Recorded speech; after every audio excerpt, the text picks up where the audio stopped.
अस्सलामु अलैकुम वरहमतुल्लाहि वबरकातुहु।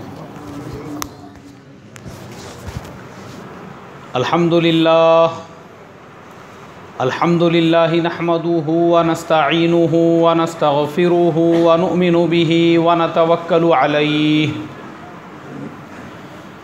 व नऊज़ु बिल्लाहि मिन शुरूरि अनफुसिना व मिन सय्यिआति अमालिना।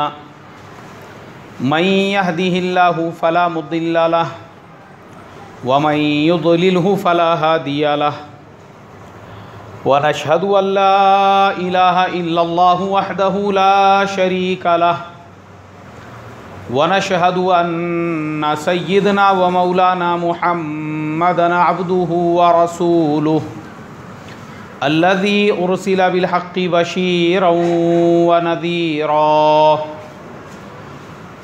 अम्मा बअदु फ़क़द क़ाल अल्लाहु तबारक व तआला अऊज़ु बिल्लाहि मिनश शैतानिर रजीम बिस्मिल्लाहिर रहमानिर रहीम।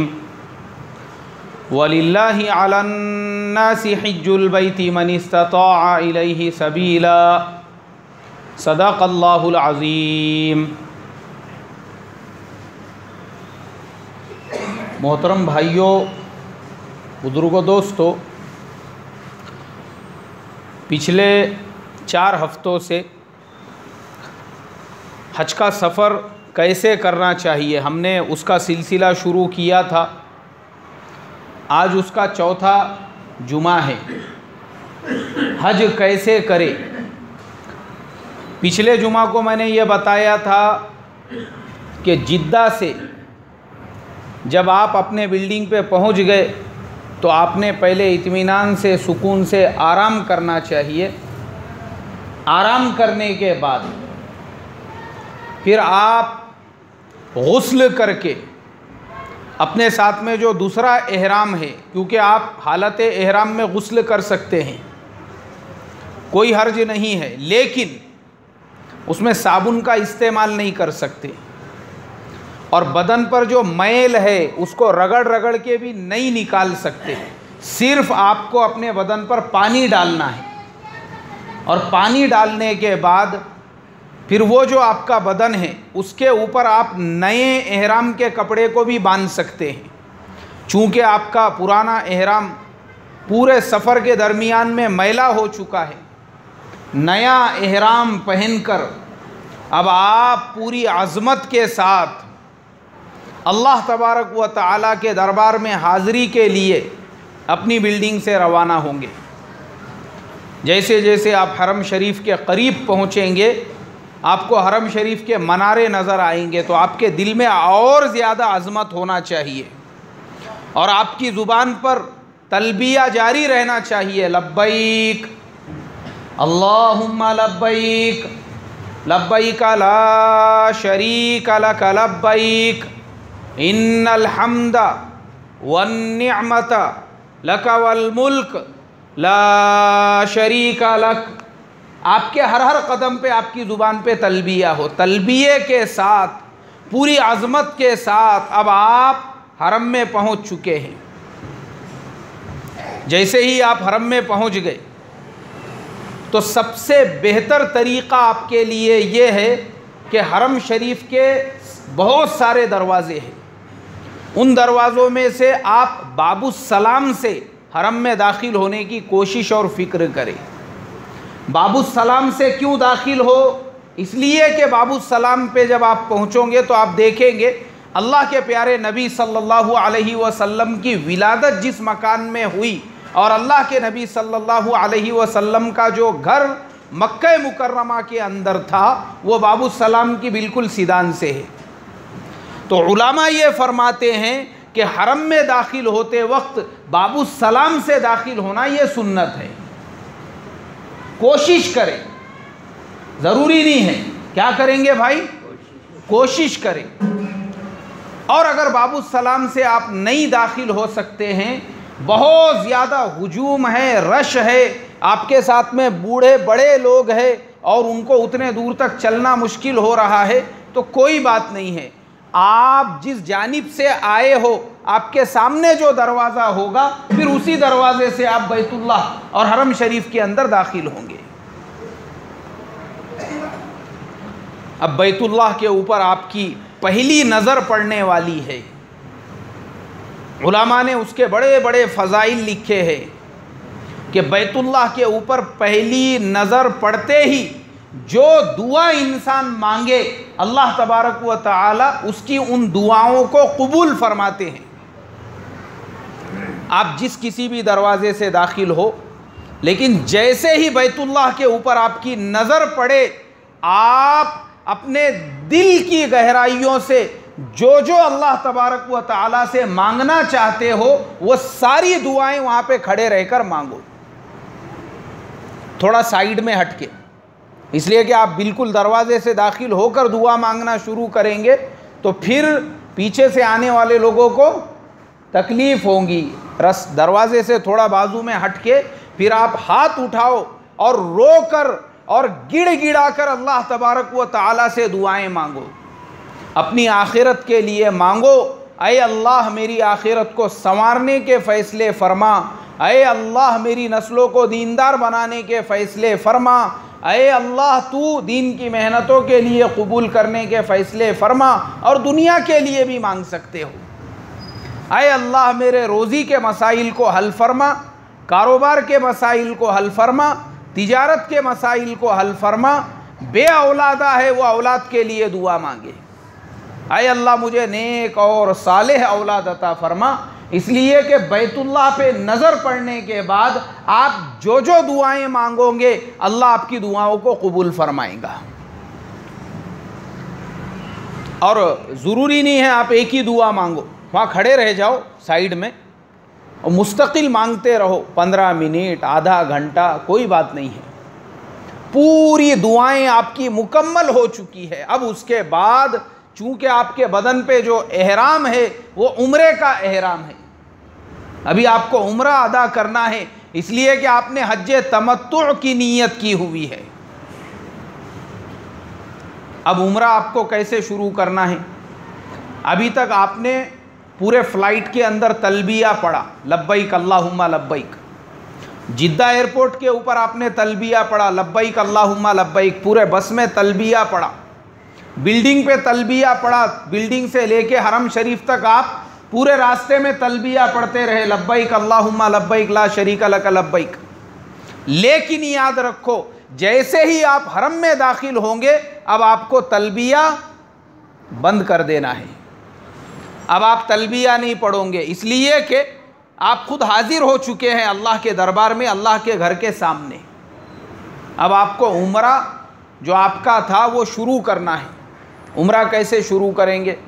उम्रा शुरू करने का मसनून तरीक़ा है, सबसे पहले हजरे अस्वद को बोसा देना और पहला जो आपका चक्कर है, पहला जो तवाफ़ है वो वहाँ से शुरू करना। लेकिन चूँकि आज हमारा ज़माना ऐसा है कि तवाफ़ से पहले हजरे अस्वद को बोसा देना तो बहुत दूर की बात, बल्कि हजरे अस्वद का जो इस्तिलाम है, अल्लाह के नबी सल्लल्लाहु अलैहि वसल्लम की ये भी सुन्नत है कि अगर हजरे अस्वद को आप होठों से बोसा नहीं दे सकते तो फिर कम से कम हाथों से उसको क्या करें, छुए और अपने हाथों को बोसा दे, इसे इस्तिलाम कहते हैं। मगर आज के ज़माने में मोहतरम बुजुर्गों, हज़ारों का हुजूम है वहाँ पर, ना आप अपने होठों से उसको बोसा दे सकते हैं ना हाथों से इस्तिलाम कर सकते हैं। अब आपको हजरे अस्वद का इस्तिक़बाल करना पड़ेगा। और इस्तिक़बाल किसे कहते हैं? चूँकि आपको उम्रे का अभी तवाफ़ शुरू करना है, अभी कुछ भी शुरू नहीं हुआ आपका। तवाफ़ कहाँ से शुरू करेंगे? हजरे अस्वद से लेकर तो हरम शरीफ के दूसरे कोने तक, उधर के कोने तक ज़मीन के ऊपर एक पट्टी बनी हुई है, आपको उस पट्टी पे आके खड़े होना है।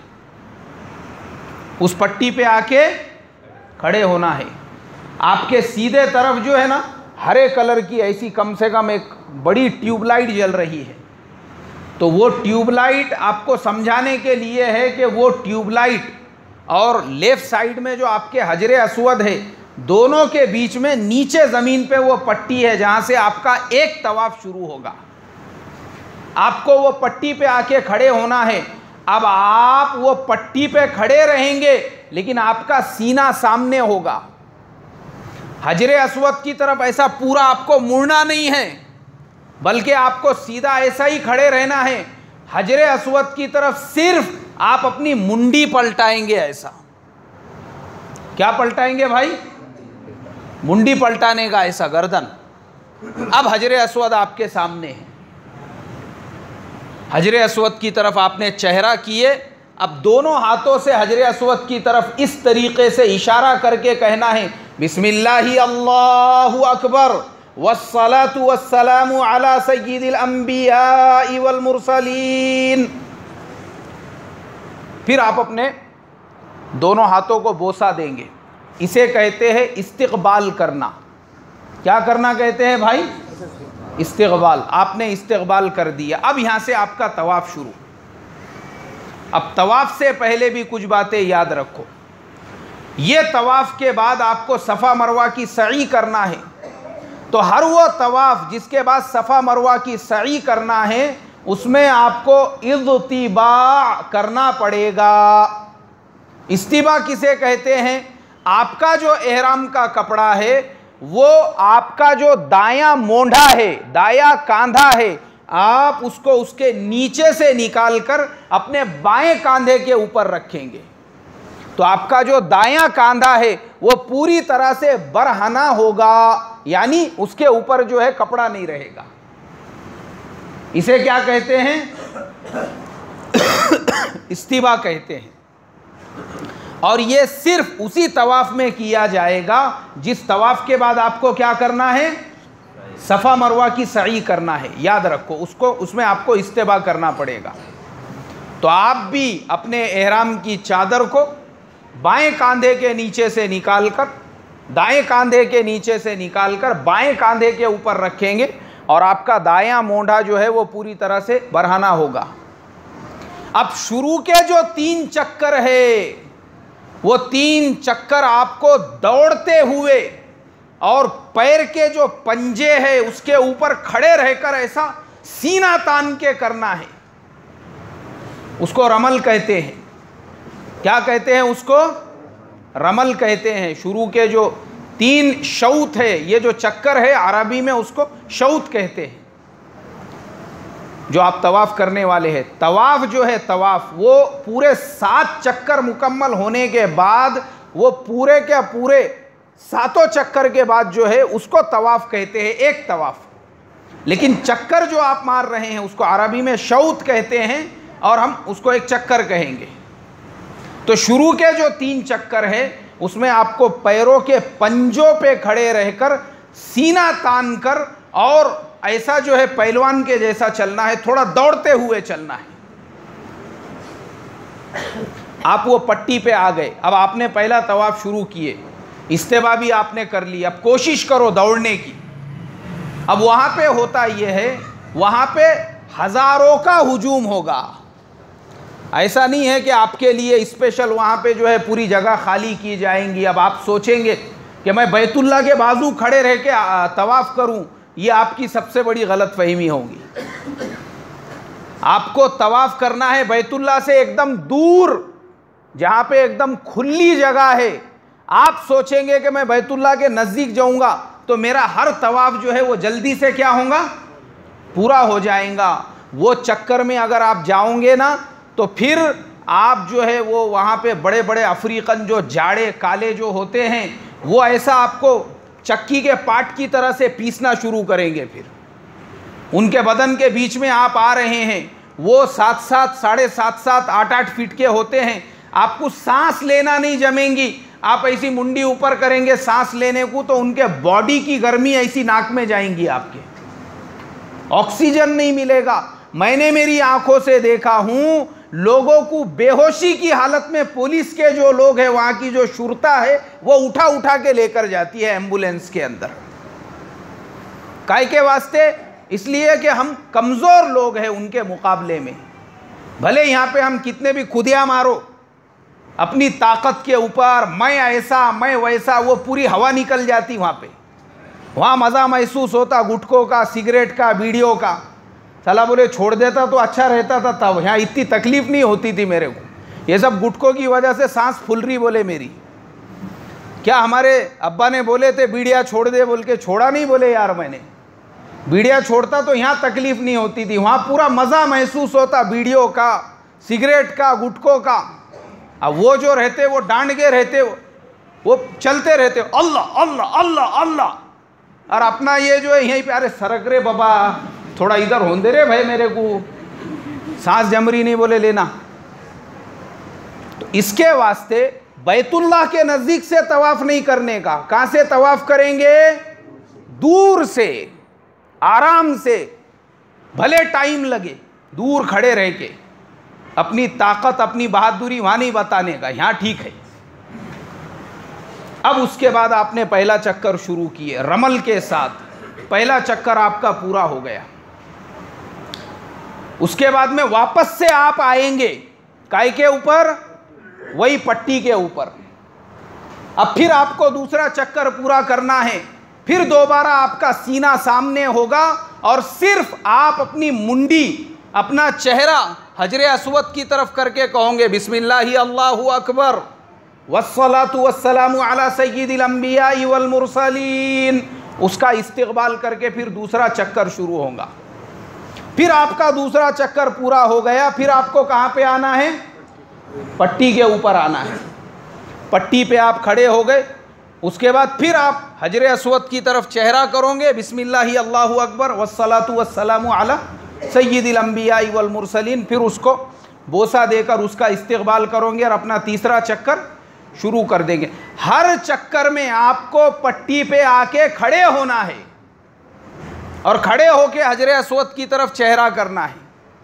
इस तरीके से आपको पूरे 7 चक्कर मुकम्मल करने हैं। जो आपके जो एक शौत है, वो पूरे अशवात जो है 7 क्या 7, वो जब आपके पूरे मुकम्मल होंगे, उसके बाद अब आपका तवाफ मुकम्मल हो गया। अब आपका क्या मुकम्मल हुआ भाई? तवाफ। एक चक्कर को तवाफ नहीं बोलते, एक चक्कर को शौद बोलते। 7 चक्कर अगर आप मारेंगे तो फिर आपका क्या मुकम्मल होगा? तवाफ मुकम्मल होगा। अब हमारे बुजुर्ग के जैसा कोई आदमी है, उम्र रसीदा है, वो बोलेंगे यार मुझे 7 चक्कर याद कैसे रहेंगे, 7 चक्करों को मैं याद कैसे रखूं? तो मैं आप लोगों को एकदम सादा सिंपल तरीका बताता हूं, उस पर अगर आपने अमल किया तो आपको याद रहेगा। ये अब आपका पहला चक्कर है, ये दूसरा चक्कर है, ये तीसरा और ये चौथा चक्कर है। कितवा चक्कर है वो आपको आसानी के साथ में याद रहेगा। मेरी जो बात है उस पर अमल करेंगे तो, वरना याद नहीं रहते। वहाँ पे कन्फ्यूज़न का शिकार होता आदमी, यार ये चौथा है क्या पांचवा है, पांचवा है क्या छठा है, कितवा है पता नहीं है, वो डबल भी मार रहा, 1-2 कम भी मार दे रहा, समझ में नहीं आ रहा उसको। तो इसके लिए अब जब आपने बैतुल्लाह का तवाफ़ शुरू किए तो चूँकि तलबिया अब आप नहीं पढ़ोगे, आप कुछ भी पढ़ सकते हैं, कुरान पाक की तिलावत कर सकते, तस्बीह पढ़ सकते, ज़िक्र कर सकते, दुआएं भी कर सकते। तो सादा सिंपल तरीका, पहले चक्कर के अंदर सिर्फ और सिर्फ अल्लाह तबारक व तआला की हम्द बयान करना है। क्या बयान करना है? हम्द बयान करना है पहले चक्कर के अंदर। ऐ अल्लाह तू करीम है, ऐ अल्लाह तू रहीम है, ऐ अल्लाह तू हमारा खालिक और मालिक है, ऐ अल्लाह ये पूरी कायनात का निज़ाम तेरे कब्ज़े कुदरत में है। इस तरीक़े से जो पहली चक्कर है उसमें अल्लाह की हम्द बयान करो। चक्कर हो गया एक पूरा। अब दूसरा जो चक्कर है उसके अंदर अल्लाह के प्यारे नबी सल्लल्लाहु अलैहि वसल्लम के ऊपर दुरूद व सलाम पढ़ो। अल्लाहुम्मा सल्ली अला, जैसे जैसे जो जो दुरूद आपको आता होगा वो दुरूद पढ़ने का और दुआ करने का। आए अल्लाह तेरे प्यारे हबीब सल्लल्लाहु अलैहि वसल्लम ने हमारी खातिर तकालीफ बर्दाश्त की, मुजाहिदे बर्दाश्त किए, पत्थर और कांटे बर्दाश्त किए। ऐ अल्लाह तू अपने प्यारे हबीब सल्लल्लाहु अलैहि वसल्लम को पूरी उम्मत मुस्लिमा की तरफ से जज़ाए खैर अता फरमा। इस तरीक़े से जो दूसरा चक्कर है उसमें सिर्फ़ और सिर्फ अल्लाह के नबी पे दुरूद पढ़ना है और दुआ भी करना है। तो किसके लिए करना है? अल्लाह के नबी सल्लल्लाहु अलैहि वसल्लम के लिए। कितने चक्कर हो गए आपके? 2 हो गए। अब तीसरा जो चक्कर आप शुरू करेंगे उसमें सहाबा इकराम के लिए, ऐ अल्लाह हम तक ये जो दीन पहुँचा है ये सहाबा इकराम की मेहनतों की वजह से, ऐ अल्लाह तू सहाबा इकराम को उसका बदल अता फरमा, सहाबा इकराम को जज़ाए खैर अता फरमा। हज़रत अबू बकर सिद्दीक़ रज़ी अल्लाह तआला अन्हु, हज़रत उमर फ़ारूक़ रज़ी अल्लाह तआला अन्हु, हज़रत उस्मान गनी रज़ी अल्लाह तआला अन्हु, हज़रत अली कर्रमल्लाहु वजहहु, और उसके बाद जितने सहाबा के नाम आपको याद है, हज़रत अब्दुर्रहमान इब्ने औफ, हज़रत सलमान फ़ारसी, हज़रत उबादा इब्ने सामित, हज़रत ज़ैद इब्ने साबित, हज़रत ज़ैद इब्ने अब्दुल्ला इब्ने रवाहा, ज़ैद इब्ने हारिसा, जितने सहाबा के नाम आपको याद है वो सहाबा के लिए तीसरे चक्कर में क्या करना है? दुआएं करना है। आपको याद रहेगा, पहले चक्कर में अल्लाह की हम्द, दूसरे चक्कर में दुरूद और तीसरे चक्कर में किसके लिए दुआ? सहाबा के लिए। अब चौथा चक्कर, चौथे चक्कर में अपने लिए दुआ मांगो। किसके लिए मांगेंगे? खुद के लिए मांगो। ऐ अल्लाह तू मेरी मग़फ़िरत फरमा दे, ऐ अल्लाह तू मेरे गुनाहों को माफ़ फरमा दे, ऐ अल्लाह मैंने तेरी कैसी कैसी नाफरमानियाँ की, अपने हाथों से, अपने पैरों से, अपने आँखों से, अपनी ज़ुबान से। ऐ अल्लाह तू मेरी तमाम ख़ताओं को माफ़ फरमा दे। ऐ अल्लाह मुझे तू तक़वे वाला बना, ऐ अल्लाह मुझे तू तवक्कुल वाला बना, ऐ अल्लाह मुझे तू तेरे दीन की मेहनत करने वाला बना, ऐ अल्लाह मेरे ज़िंदगी के जितने मसले मसाइल है उसको हल फरमा। चौथे चक्कर में आप दुआ करेंगे सिर्फ़ और सिर्फ किसके लिए? अपने लिए। चौथा चक्कर आपका मुकम्मल हो गया। अब पांचवा चक्कर, पांचवें चक्कर में अपने माँ बाप के लिए दुआ मांगो। ऐ अल्लाह हमारे माँ बाप को दोनों जहान की कामयाबी अता फरमा, हमारे माँ बाप की मग़फ़िरत फरमा, हमारे माँ बाप को जज़ाए खैर अता फरमा, हमारे माँ बाप को जो उन्होंने हमारे लिए मेहनतें की उसका दोनों जहानों में बदल अता फरमा। पांचवें चक्कर में पूरी दुआएं किसके लिए होंगी? माँ बाप के लिए। छठा चक्कर, अब छठे चक्कर में पूरी दुआएं सिर्फ अपनी औलाद के लिए। किसके लिए? औलाद के लिए। ऐ अल्लाह मेरी औलाद को नेक बना, मेरी औलाद को सालेह बना, मेरी औलाद को दीनदार बना, मेरी औलाद को तेरे रास्ते में निकलने वाला बना, तेरे रास्ते की मेहनतें करने वाला बना। और जो छठा चक्कर है उसमें सिर्फ आप औलाद के लिए दुआ करेंगे। सातवां जो चक्कर है, अब सातवें चक्कर में आप अपने तमाम रिश्तेदारों, अपने ससुराल वालों, अपने दोस्तों, अपने अहबाब जिसको जानते पहचानते और जितने लोगों ने आपसे निकलते वक्त में कहा था मेरे लिए दुआ करना, अब सातवें चक्कर में आप किसके लिए दुआ करोगे? वो सबके लिए दुआ करो। ऐ अल्लाह मेरे दोस्तों में फुलाना परेशान है, उसकी परेशानी को दूर फरमा। ऐ अल्लाह मेरे रिश्तेदारों में फुलाना बे औलादा है, उसको नेक सालेह औलाद अता फरमा। ऐ अल्लाह मेरे दोस्तों में फुलाना बेरोज़गार है, उसको रोज़गार अता फरमा। जो सातवां चक्कर है आपका, उसमें आप पूरी दुआएं अपने दोस्तों के लिए, अपने महल्ले वालों के लिए, अपने रिश्तेदारों के लिए, और जितनों ने ऐ अल्लाह एयरपोर्ट पे जो फुलाने साथी मिले थे उन्होंने मेरे से ये दरख्वास्त की थी कि उनके लिए दुआ करूँ, ऐ अल्लाह उनके तमाम जायज़ मकासिद को पूरा फरमा। अब सातवें चक्कर में आपने उनके लिए दुआ मांगी। मुझे बताओ आपको 7 चक्कर याद रहेंगे या नहीं याद रहेंगे? एकदम आराम से। ये एकदम सादा सिंपल तरीक़ा है, वरना आप हाथ में तस्बीह लेके चक्कर करते रहोगे, आपको नहीं याद रहेंगे, अच्छे अच्छों को नहीं याद रहते वहाँ पे। कि ये उनका कितवा चक्कर है। ये आसान तरीक़ा है। अब आपके 7 चक्कर पूरे हो गए अल्हम्दुलिल्लाह, अब आपका तवाफ़ मुकम्मल हो गया। उसके बाद कुरान में फरमाया इत्तखिज़ू मिन मकामी इब्राहीम मुसल्ला, अब आपको मकाम इब्राहीम पर जाकर 2 रकात शुक्राने की नमाज पढ़ना है।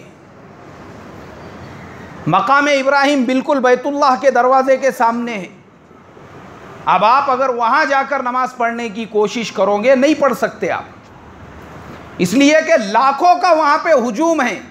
और मैंने देखा बहुत सारे लोग, वो 2-4 लोग ऐसे हाथ पकड़ते एक दूसरे के और एक आदमी बीच में नमाज पढ़ता है। ये गलत तरीक़ा है, इस तरीक़े से नहीं करने का। बल्कि मकाम इब्राहीम के सिदान से पीछे जाओ, पूरा मैदान खाली है मताफ के अंदर, वहाँ पे जाके आराम से इत्मीनान से 2 रकात नमाज पढ़ो।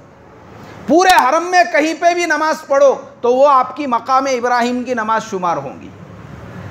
2 रकात आपने नमाज पढ़ ली है। उसके बाद बैतुल्लाह का जो दरवाज़ा है और हजरे अस्वद है, उसके बीच की जो जगह है उसको मुल्तजिम कहते हैं।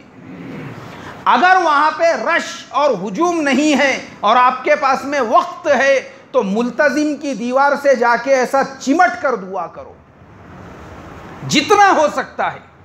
और अगर बहुत हुजूम है, मुल्तजिम तक जाना मुश्किल है, तो दूर से खड़े रह के दुआ कर लो।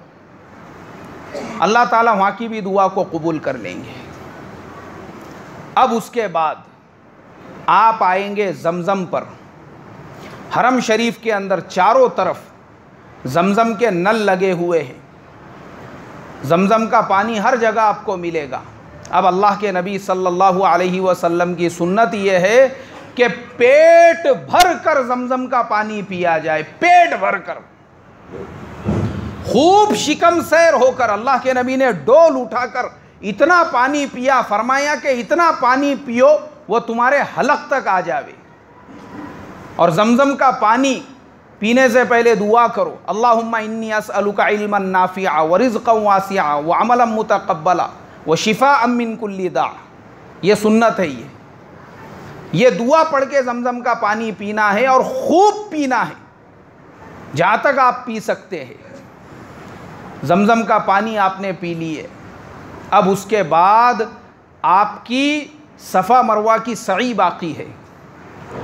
वो पहले ज़माने में सफ़ा का पहाड़ अलग हुआ करता था, मरवा का पहाड़ अलग होता था।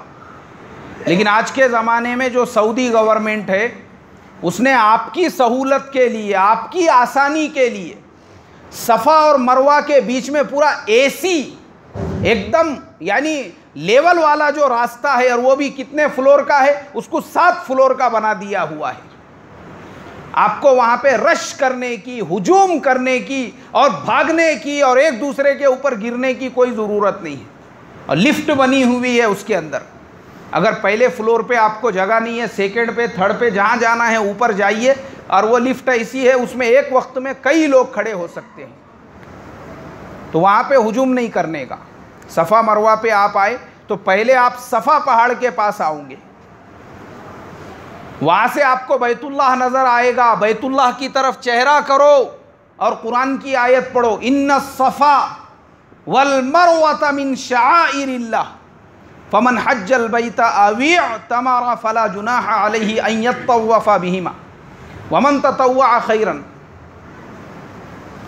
ये आपने कुरान की आयत पढ़ ली। उसके बाद आपको सई शुरू करना है मरवा की तरफ। आप मरवा की तरफ चलोगे, आहिस्ता आहिस्ता चलते हुए जाने का है। लेकिन वहाँ पे एक छोटा सा हिस्सा आता है, वहाँ पे सब हरे ट्यूबलाइट लगे हुए हैं, वहाँ पे आपको भागते हुए जाने का है। उसको मैलैन अखज़रैन कहते हैं। जहाँ तक वो हरे ट्यूबलाइट है वहाँ तक थोड़ा सा भागने का है, और जैसे ही हरे ट्यूबलाइट ख़त्म हो गए उसके बाद में फिर नॉर्मल चलने का है। भागना क्यों है? ये हज़रत हाजरा अलैहिस्सलाम की सुन्नत है। ये हज़रत हाजरा जो थी वो उतने हिस्से के अंदर दौड़ी थी, इसके लिए हमको भी उतने हिस्से में सई करना है। और उसके बाद मरवा पे आप चले गए तो आपकी एक सई पूरी हो गई। फिर मरवा से सफ़ा दूसरी, फिर सफ़ा से मरवा तीसरी। इस तरीक़े से आपने जो है 7 मरतबा यानी सफ़ा से मरवा तक 1, मरवा से सफ़ा तक 2, फिर सफ़ा से मरवा तक 3 और मरवा से सफ़ा तक 4। इस तरीक़े से आपको अपनी जो सई है वो पूरी मुकम्मल करना है। आपकी सई मुकम्मल हो चुकी है। अब जैसे ही आपकी सई मुकम्मल हो गई, उसके बाद आखिरी जो काम बचा है वो आपके सर के बाल मुड़ाने का, यानी हलक करने का। अब जैसे ही आप सफ़ा मरवा की सई से फारिग हुए, उसके बाद वापस से आना है बैतुल्लाह के सामने, यानी जहाँ से आपको बैतुल्लाह नज़र आए, और दुआ करना है अल्लाह तबारक व तआला से। और उसके बाद हरम शरीफ के बाजू में, जहाँ पे सफ़ा मरवा जहाँ से ख़त्म होता है, वहाँ पे बाजू में बहुत सारी दुकानें हैं बनी हुई, वो लोग हलक बनाते हैं। लेकिन वहाँ पे अगर आप हलक बनाओगे तो हमारे इंडिया के हिसाब से वो लोग वहाँ पे 50 रियाल लेते हैं, 30 रियाल लेते हैं। वो 30 रियाल में 50 रियाल के अंदर हमारे यहाँ पे आधा महल्ला टकले कर सकता है। हाँ, 50 रियाल मतलब कितने हो रहे वो हमारे यहाँ के हिसाब से कम 4000 रुपये हो रहे, वो 8000 रुपये हो रहे। वो 8000 रुपये आप उसको कहाँ पे देते बैठेंगे? तो इसके लिए जो है वहाँ पे नहीं बनाने का, जहाँ पे जैसे ही मरवा ख़त्म हो गया वहाँ पे नहीं बनाने का, बैतुल्लाह में वापस आने का। और 1 नंबर जो गेट है उसका नाम है बाबुल अब्दुल अज़ीज़। बाबुल अब्दुल अज़ीज़ से बाहर निकलने का, और सामने जो बिल्डिंग बनी हुई है वो जो बड़े मीनारे वाली, वहाँ पे बहुत सारे हजामों की दुकानें हैं। उनके लोग वहीं सामने खड़े हुए रहते। वो 5-5 रियाल में, 5 रियाल भी हमारे इंडिया के हिसाब से बहुत महंगा हो गया 80 रुपये में, लेकिन चलो अभी करते कि आप उन सफ़र में हैं वहाँ पे, और वो बनाना ज़रूरी है। तो इसके लिए उनके पास में जाने का, फिर वो आपको लेकर जाएंगे, और उसके बाद आपने हलक बना लेने का। इसलिए मैं आपको ये बता रहा हूँ डिटेल में, क्योंकि आपको एक उम्रा नहीं करने का है। बाद में आप नफल उम्रे करोगे, मस्जिद आयशा जाओगे, वहाँ से एहराम बांध के आओगे, बार बार रोज़ाना भी अगर उम्रा करोगे तो 5 रियाल वाला टकला आपको परवड़ेगा। नहीं तो 50 वाला करते बैठेंगे तो वहीं अपना ओरिजिनल टकला हो जाएगा फिर। तो इसके लिए ये सब बातें याद रखो। गेट नंबर 1 में आके बाबुल अब्दुल अज़ीज़ के सामने निकलने का, और 5 रियाल वालों के पास में। अब जैसे ही आपने अपना सर मुंडा लिया और आपका हलक हो गया, उसके बाद अब आप एहराम की पाबंदियों से बाहर हो गए। अब तक जो आपके ऊपर एहराम की पाबंदी थी, आप उसकी पाबंदी से बाहर हो गए। अब आप आराम से, इत्मीनान से अपने बिल्डिंग पे जाके गुस्ल करके अपने ऐसे जो नॉर्मल कपड़े हैं, पैजामा कुर्ता, वो पहन सकते। अब आपका उम्रा क्या हो चुका है भाई? मुकम्मल हो चुका है। अब आपका उम्रा हो गया पूरा। अब जाओ अपने बिल्डिंग पे, नहा धो के आराम से, इत्मीनान से अपने नॉर्मल कपड़े पहन लो। हज शुरू होने में वक्त है, 8 दिन है, हो सकता महीना होगा। अब वो जो दरमियान का वक्त है, उसमें जब आपको नफल उम्रा करना है, आप एहराम बांध के मस्जिद आयशा से आके उम्रा कर सकते हो। लेकिन बाकी दिनों में आप अपने नॉर्मल कपड़े पहन सकते, इसलिए कि आपने हज तमत्तु की नीयत की थी। अब इंशाअल्लाह अगले जुमा को हज के जो मेन 5 दिन हैं, मिना, वहाँ से अराफा, फिर मुज़दलिफ़ा और बैतुल्लाह का तवाफ़ ज़ियारत, ये 5 दिन बहुत अहम हैं। अगर हाजी ने ये 5 दिन सीख के चले गया, उसका हज पूरी तरह से मुकम्मल हो गया। वो इंशाअल्लाह मैं अगले जुमा को बयान करूँगा। इसलिए आप तमाम लोगों से दरख्वास्त है, वक्त पर पहुँचने की फ़िक्र और कोशिश करेंगे भाई इंशाअल्लाह। अल्लाह अमल की तौफीक अता फ़रमाए। जिनकी सुन्नतें बाकी है वो पढ़ ले भाई।